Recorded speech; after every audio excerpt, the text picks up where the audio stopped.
están? Bienvenidos nuevamente al escenario del Poder Modo Cuarentena. Comenzamos la semana y comenzamos también las conversaciones. Ojo, a partir de hoy, todos los días, pero además 1 hora de programa. 2 entrevistados cada noche analizando, por supuesto, ¿no?, todo lo que estamos viviendo con esta pandemia.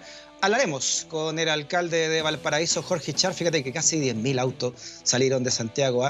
Caso omiso de mucha gente de la cuarentena, de todos los sectores sociales, algunos en auto, otros hasta en helicóptero, se fueron al litoral central. Bueno, de eso y más hablaremos con Jorge Char y comenzamos, como todos los lunes, con la sección que se retoma acá, ¿no? Ya se escucha la música. Saludamos a la diputada Pamela Giles. ¿Cómo estás, Pamela?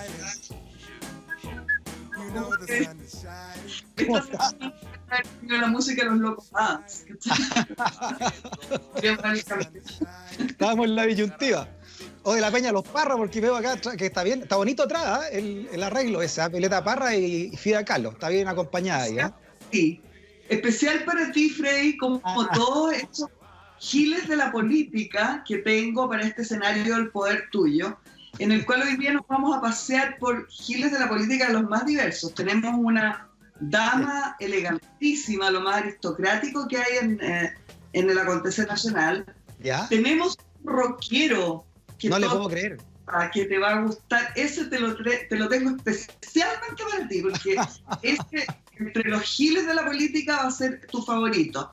Pero tenemos a mi favorito entre los diputados, también entre los que vamos a revisar, ya esta figura tutelar de la que hemos hablado ya hace 2 semanas, en que se ha transformado Mañalich, que es como el patriarca, el nuevo presidente de la República en la práctica. Empecemos entonces, pues, diputada. Oiga, pero primero, esto de los locos Adams, cuando usted hizo el saludo, ¿cómo estaban las relaciones con Gonzalo Vinter? Después de eso. Gonzalo Vinter, le decimos ahora, pasó de ser el diputado del 1% a dedos. Entonces mejoró. Como el tío Cosa.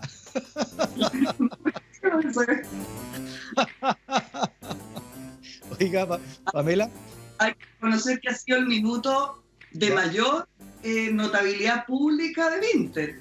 O sea, este es el momento en que más va a aparecer en la prensa durante todo su periodo y el resto de sus 80 años de vida que le pasaron. Ahora, más allá de la película en sí, ¿o no? ¿Cómo resume todo lo que ocurrió con esta elección que finalmente termina ganando la derecha? Esto que Mario Desbordes ventila, ¿no?, que Fuad Chahín había llegado a acuerdo con ellos para poder dejar en la presidencia a Silver y en la vicepresidencia a Undurraga de Bópoli, y que en la segunda vuelta la DC desconoció el acuerdo con la derecha. En fin, ¿cómo se vivió todo eso, Pamela? Se vivió casi como una película. Nuevamente tengo que usar porque se han dicho varias cosas, Frey, que corresponde acá en stock disponible desentrañar algunas verdades.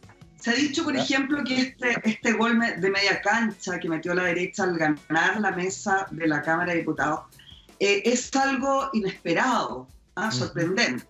Y esto lo sabíamos todos hace un mes. Sí, Nada de inesperado y nada de sorprendente. Fue largamente planificado por la derecha sobre la base de las debilidades de esto que se daban a llamar la oposición, que no tiene mucho de oposición y tiene mucho de dispersión. Entonces, se vivió paso a paso, al menos yo lo viví y en este análisis tengo que contártelo así, como una larga operación de inteligencia que encabeza este personaje destacadísimo, yo diría, sobre el cual pido que se ponga ojo, que es Juan José Ossa. Ya, mire, es su secretario.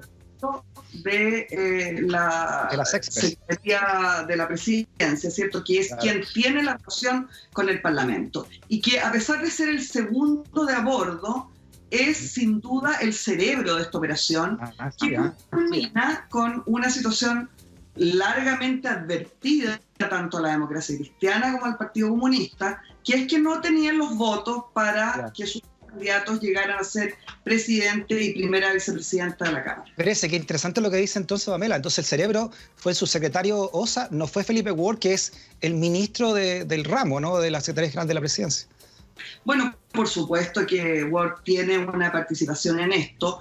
De hecho, esa participación se empieza a notar, por ejemplo, una semana antes de esta elección, cuando Carol Cariola se pasea por el hemiciclo junto a Felipe Ward, los dos juntos, reuniendo votos para un proyecto del gobierno. Entonces, en ese minuto, tanto el candidato a la presidencia de la Cámara de la Oposición como la candidata Carol Cariola a la vicepresidencia estaban haciendo buena letra con el gobierno.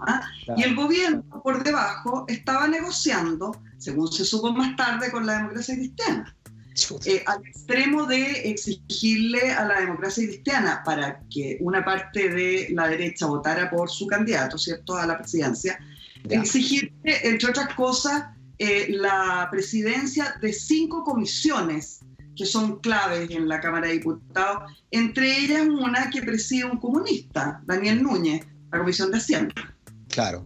¿Y cómo se jugó entonces? ¿Qué rol tiene, por ejemplo, Fuad Chahín, presidente de la Democracia Cristiana, junto a Mario Desbordes, que serían, ¿no?, por lo que se sabe, los cabecillas de este acuerdo secreto? Bueno, Fuad Chahín, esta semana en que ocurre esto, Freddy, deja ver toda su actitud política, que en mi opinión es algo que lo caracteriza. Es decir, se ponen de manifiesto las torpezas políticas llevadas al extremo de parte de Fuad Chahín, al, en el fondo, negociar a 2 bandas, negociar tanto con el resto de la oposición, o lo que eran sus antiguos aliados en la nueva mayoría, como con la derecha, y además tener un error de cálculo entre una votación, porque hubo una primera vuelta y una segunda vuelta, ya al no alcanzarse los quórum en la primera vuelta, y en medio de esas 2 votaciones rompe aparentemente o intenta romper el acuerdo que había con la derecha y calcula mal. Todos calcularon mal en la oposición y la derecha... Es un error muy grave, entonces, lo que hace Fuad Chahín. Y un error de 2 votos, es por 2 votos en definitiva esta situación. O sea, si se hubieran levantado los 2 parlamentarios comunistas que se quedaron en su casa y hubieran ido al Congreso a votar, la situación habría sido distinta, por ejemplo. Entonces llama mucho la atención que lo primero que ocurre cuando termina esta votación es que todo el mundo le echa la culpa al Frente Amplio. Y lo que quedó en claro durante el paso de los días es que aquí las traiciones habían sido básicamente de Fuad Chahín a los comunistas, en primer lugar, negociando a 2 bandas con la derecha. Espérate, pero Fuad Chahín entonces traicionó a los comunistas, pero después traicionó también a la derecha, entonces, según lo que usted me dice. De alguna manera es así de dramático, ¿cierto? Porque lo que hace en el fondo la derecha es asegurar primero a su candidato Francisco Undurraga a la primera vicepresidencia, traicionando a los comunistas y ofreciéndole a cambio, ¿cierto?, a la derecha que voten por su candidato a la presidencia. Y entre una primera vuelta y otra, deshacen supuestamente ese acuerdo y le echa cancha abierta para hacer lo que había planificado Juan José Ossa, este bajista, este cantautor que es en el fondo... es el rockero. Es el rockero que usted me dice. Ese es el rockero, claro. Juan José Ossa es un personaje sobre el que quiero llamarte la atención, Freddy, porque es un personaje de muy bajo perfil, hijo de una de las mujeres, yo te diría, más interesantes de nuestra oligarquía nacional, que es Lucía Santa Cruz. Claro, historiadora, lamentable, una mujer que yo la considero magnífica, lamentablemente de derecha y muy de derecha, de familia derecha, sin embargo de derecha democrática. Es hijo de una familia de políticos, Juan José Ossa, y él en el gobierno anterior de Piñera estuvo en CERNAC. Es un tipo que tiene una vasta experiencia como abogado, litigante, y es un muy buen operador político, que planificó llegar a este momento así, pero de una manera admirable, aunque había resultado, la verdad es que lo hizo de una manera admirable, porque aseguró primero la vicepresidencia para Francisco Undurraga, que yo te decía que es mi diputado favorito, o uno de mis diputados favoritos, miembro de Bópoli, que fue presidente de Bópoli, y que es un personaje de una derecha muy decente. Yo te diría que tengo la impresión de que puede hacer Francisco Undurraga una vicepresidencia menos derechista que lo que fue, por ejemplo, la presidencia de Flores, que acaba de salir de la presidencia de la Cámara. Siendo que es DC, digamos, el diputado Flores. Claro, oiga, donde en este escenario del poder en que tú nos pones cada día, ¿cierto? Se entrecruzan las cosas, porque Francisco Undurraga es, sin duda, un personaje progresista. Por ejemplo, yo personalmente nunca me voy a olvidar que Francisco Undurraga fue el primero en levantarse y abandonar la Cámara de Diputados cuando Urrutia, ¿te acuerdas tú hace 2 años atrás en otro abril, insultó a las víctimas de violación de los derechos humanos? El primero que se paró y se fue indignado pidiendo que se retractara Urrutia no fue nadie de izquierda ni de la exconcertación, fue Francisco Undurraga. Y usted también se paró, pero para otra cosa. Sí, bueno.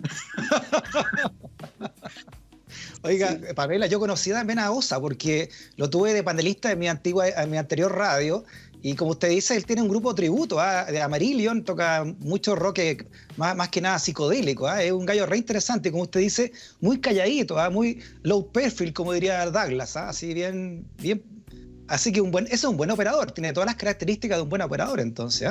Sí, imagínate, el gobierno en su peor momento logra hacerse de algo que era absolutamente imposible hace 6 meses atrás, que es la presidencia, una vicepresidencia de la Cámara, y eso lo planifica meticulosamente Juan José Osa, que aparte de rockero es cantautor. Yo creo que lo que él quisiera hacer, más que político, es músico. Es músico. Oiga, Pamela, ¿y qué me puede decir entonces este nuevo presidente de la Cámara de Diputados, de este diputado Paulsen, Diego Paulsen, ¿no? Que el más joven de la historia, dicen, que llegaba a la presidencia de la Cámara, además?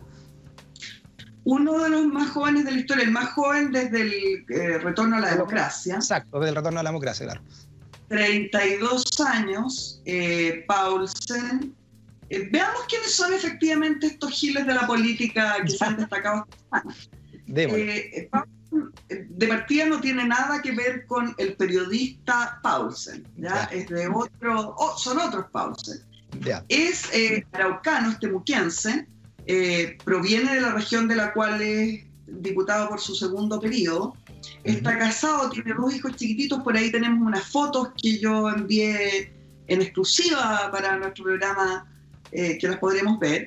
Es un tipo que mide más de 2 metros, que es bastante de derecha, bastante conservador dentro de Renovación Nacional. Tuvo una frase que lo hizo famoso cuando... No es un gran orador, sin embargo, cuando votó el aborto 3 causales, se hizo famoso por un tiempo porque dijo que había que respetar a la persona que había dentro del feto. ¿Te acuerdas? Sí. Frase que se... Muy filosófico. El nuevo presidente de la Cámara, aparte de joven y muy alto, es un tipo muy simpático. Yo dudo que Diego Paulsen le caiga mal a alguien.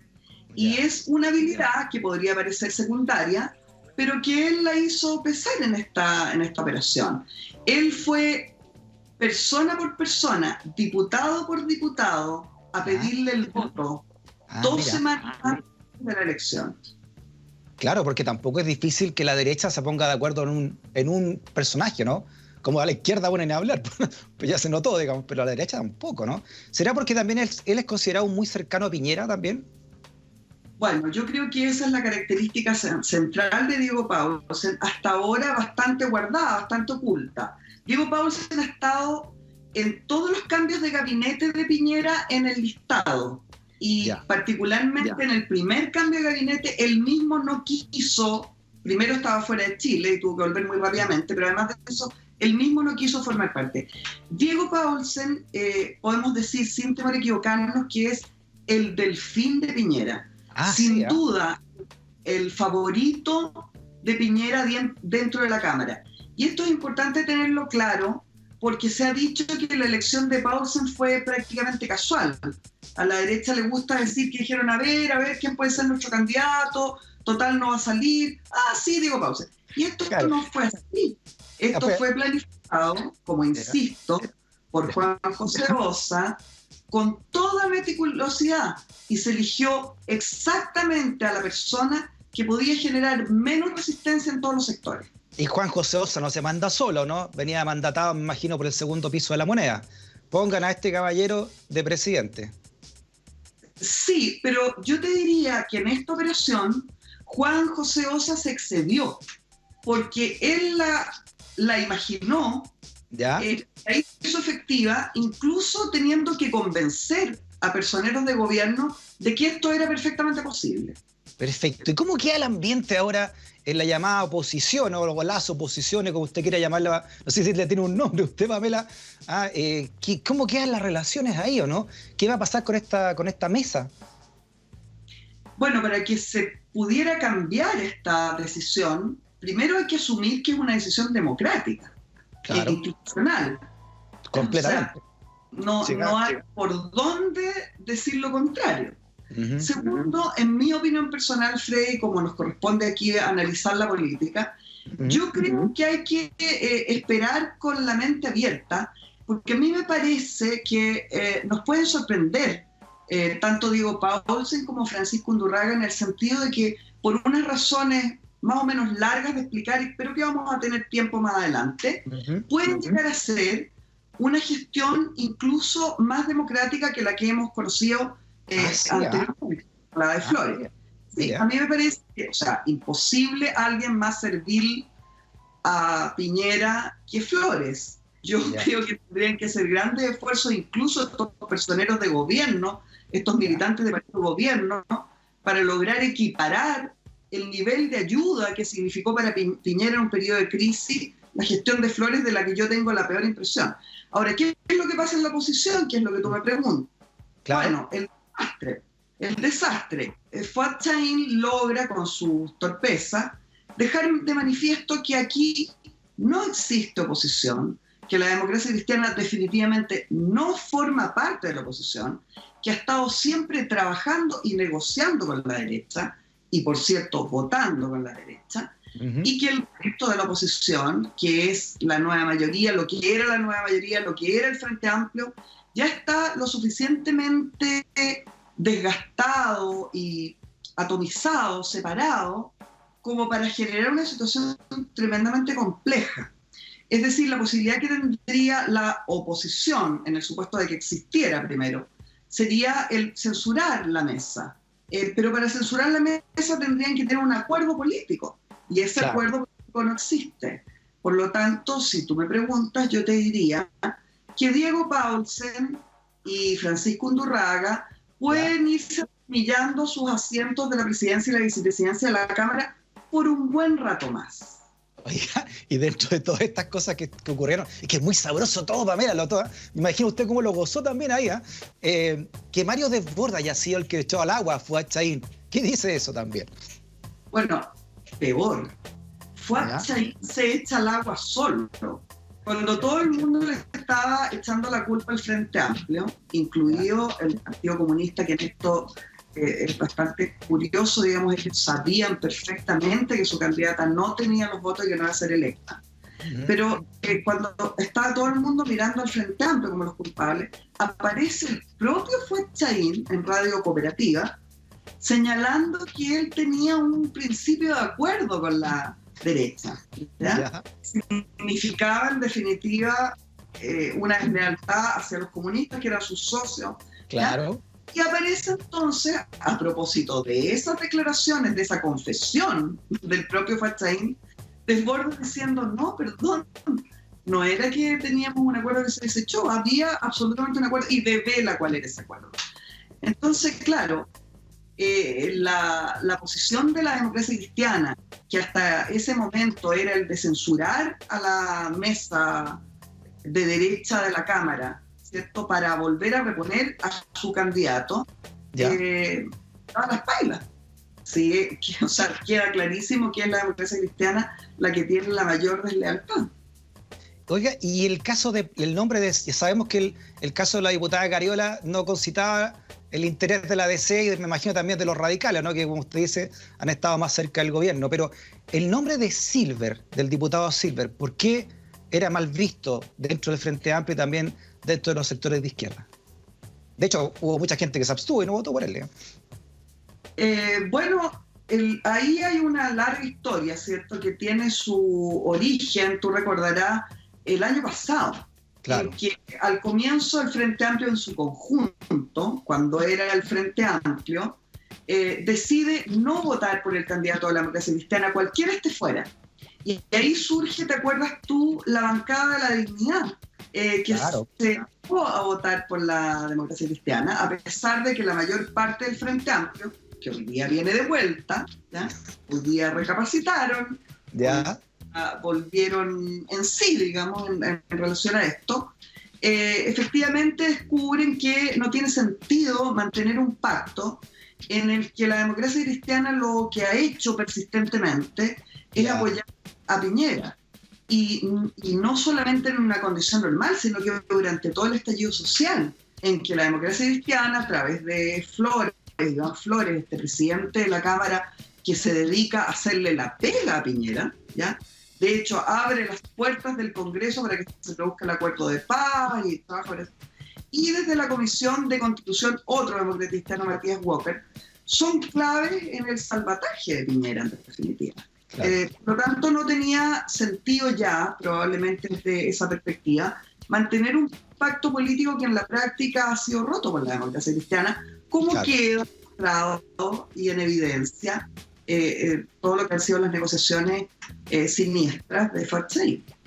Oiga, y además dentro de la ADC, que otro tema aparte, ¿no? Se corrieron también cuchillos largos. Recuerda que era Silver un año y Víctor Torres el segundo año. Cayó Silver y pusieron al diputado, que prácticamente de la ala derecha de la ADC como Flores, y ahí supuestamente se le tocaba a Víctor Torres, que es de la ala izquierda de la ADC, y en esta pasada, nuevamente Víctor Torres lo corren para el lado, arman una votación y dejan a Silver como candidato. O sea, Víctor Torres ha sido el gran perjudicado en esto también. Víctor Torres, que yo te tengo que corregir, no lo escribiría como de izquierda, me parece que él es... Dije dentro de la ADC, de la ala izquierda. Sí. Sin duda es más democrático que el resto y está más cercano a los intereses populares. Bueno, sacó una muy buena votación, hay que decirlo, Víctor Torres. Obtuvo 21 votos en la primera vuelta. Fue una de las sorpresas, porque como tú dices, la propia democracia cristiana le había hecho la cama al que era su candidato, con el cual tenían el compromiso de llevarlo este año porque supuestamente lo habían sacado el año pasado. Perfecto. Pero bueno, la democracia cristiana la verdad es que hizo una votación interna y hizo una votación interna entre los parlamentarios. Empataron la primera y después la segunda ganó el otro. El candidato Silva. Claro. Sin embargo, cuando se produce la votación para la mesa, Víctor Torres obtiene 21 votos, una enorme cantidad de votos que señalan, ¿cierto?, de alguna manera es una señal política de que hay sectores importantes dentro de la Cámara, dentro de la oposición, vuelvo a decir con muchas comillas porque no existe, que no están disponibles a votar por cualquier demócrata. Perfecto. Oye, Juan José Osa, este personaje que no se nos olviden, te quiero contar, digo que soy muy ignorante, no soy rockero y soy... ¿Quién es Lou Reed? Porque ese es como el personaje que claro. Y tiene una banda que se llama Juana, por Lou Reed, parece, por una canción de Lou Claro, Reed. por la canción Juana. Pasa que Lou Reed tenía una banda, fue solista, pero tenía una que se llama Velvet Underground, una banda señera, ¿no?, de todo el punk y la psicodelia neoyorquina. Y él tiene una banda de tributo a Lou Reed y la Velvet Underground. Así que por eso que es rockero importante. Ahí la escuchamos de fondo. Tenéis que entrevistar de nuevo a Juan José Osa porque hay todo pasando con Juan José Osa. No, y es re interesante. Así que lo conocemos. Mire, no sé si usted me va a contar o no, Pamela, por quién votó. Si quiere empezamos por la segunda vicepresidencia, primera vicepresidencia, después por el presidente o la presidenta. ¿Le parece o no? No. Es muy interesante que sea secreta esa votación. Sí. Porque permite, no a mí que soy una persona buenísima, pero a quien quisiera le permite hacer maldades y travesuras muy graciosas. Ya, queda entre usted entonces y la maldad que hizo, me imagino. Oiga, ¿se podría censurar esta mesa? Disciplinar. ¿Perdón? Yo soy ordenada y disciplinada, tú sabes. Pero eso le queda no, le queda de comunista. Eso le queda de comunista. A los comunistas y a los cristianos les habían dicho: léanme los labios, no tienen los votos, cambien a las personas. Y no lo quisieron hacer. Y no solo no lo quisieron hacer, sino que ni siquiera llegaron a votar a toda su gente. No, a la Carol Cariola le faltaron 2 votos. Si hubieran levantado el popó de su silla 2 militantes, 2 diputados que no fueron a votar, habría cambiado la situación. Mira, bueno, no se puede en política llorar sobre leche derramada. ¿Usted cree que van a censurar esa mesa? ¿Qué cree usted? ¿Cómo está el ambiente? ¿Cómo se vería también eso, cree usted? Es difícil, y me atrevería, como a mí me gusta, decirte unas cosas que espero no tener que decir después. Me encanta eso. Yo fíjate que lo digo hasta que esta mesa termine el periodo. Porque está la imposibilidad, desgraciadamente, de la oposición de ponerse de acuerdo, llegar a una negociación política mínima, un piso mínimo, que es lo que deberían hacer, ¿cierto? Y además, como han quedado al descubierto estas traiciones ya a cuchillazos, o sea, a mí me parece que ha quedado develada la oposición en su pequeñez, en su desinteligencia y en su inexistencia, porque lo que queda claro en definitiva es que no hay oposición. Esto de que habría una oposición que es mayoría, desgraciadamente eso no es así. Claro, porque las elecciones son todos los años, ¿verdad? Para reelegir la mesa, y la próxima elección, como usted dice, tiene toda la razón. ¿Cómo se va a poner de acuerdo la DC con el Partido Comunista de nuevo después de todos los cuchillazos que hubo? Y de la misma DC, ¿quién le va a creer a la DC ahora? ¿No? Si ni la derecha ni nadie le va a creer, ¿no? Así que ahí quedó. Nadie. Yo creo que está sumamente complejo el problema, y ahora viene un lío que no le interesa a nadie, porque la verdad es que esto de la mesa nos gusta a nosotros dos, pero no le importa a nadie. ¿Ya? Pero yo creo que viene el lío de las comisiones, claro, que quedaron ahora estancadas, 1, 2, 3 montas, que a mí me parece pésimo además, porque es súper poco democrático. Salgámonos del Parlamento entonces, vengámonos acá al... Parlamento, la caldera del Estado. Vámonos al Ministerio de Salud, ¿no? Oiga, lo echaron a Rosso Yarse. ¿Qué opina de Mañalich usted? ¿Cómo lo está viendo? ¿Cómo lo está analizando como personaje político, Pamela? Yo sigo viendo, Freddy, a un Mañalich que se engrandece.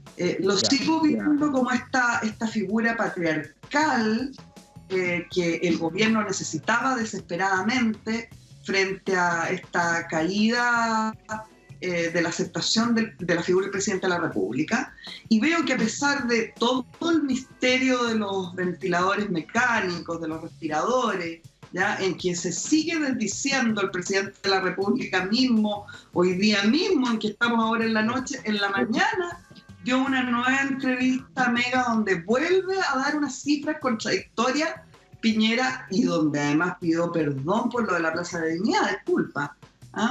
Pero bueno, a pesar de todas esas contradicciones en las que sigue cayendo Piñera, todas las metidas de pata en las que sigue cayendo, a mí me parece que la figura de Mañalich, con la pelea con Rosso Yarse, con la pelea de la semana pasada con Katy Barriga, todas las semanas pelea con alguien, ¿ya? Sin embargo, me parece que es imposible no reconocer que es una figura que va hacia arriba. Por alguna razón ha logrado generar un reconocimiento en la opinión pública de alguien, al menos con la fuerza y la firmeza que se necesita en una crisis sanitaria como la actual. Es verdad, va como de frente, ¿no? Es un destructor. La sacada de Rosso Yarse es parte de eso también, ¿o no? También, aunque al final queda poco clara la situación, finalmente no queda tan clara que la salida de Rosso Yarse sea, en el fondo, por lo que ella ha insinuado o ha mandado a otros mensajeros a decir. De alguna manera, Mañalich siempre sale triunfante de todas sus peleas. Y además, generalmente, la realidad le da la razón. Por ejemplo, cuando peleó con Katy Barriga, dijo: lo que pasa es que los alcaldes están en campaña. Imposible más certero, los alcaldes están en campaña. Sí, mire, como está Lavín, digamos, sale a cada rato en la tele, ¿no? De repente aparece en la ventana de atrás Lavín en cualquier momento. hay un estudio que se publicó este domingo en el Mercurio, donde se demuestra que los alcaldes de la UDI, que tienen menos del 14% de la votación total en las alcaldías, sin embargo, copan absolutamente la televisión, los matinales. Es un estudio de las apariciones en los matinales desde hace un mes hasta ahora, desde el 8 de marzo al 8 de abril. Y por eso le ha ido bien en las encuestas también, ¿eh? Esta que estamos viendo en pantalla, de la que vimos, Pamela, ¿no? Como no es casualidad tampoco que salga tanto gente así, ¿no? En la tele, ¿no? Se refleja también eso en las encuestas. Por cierto, yo creo que ese es el objetivo, ¿cierto? O sea, en la medida en que estos alcaldes, todos de la UDI, que son Joaquín Lavín, Evelyn Matei, Carter, el alcalde Barriga también, cupo de la UDI.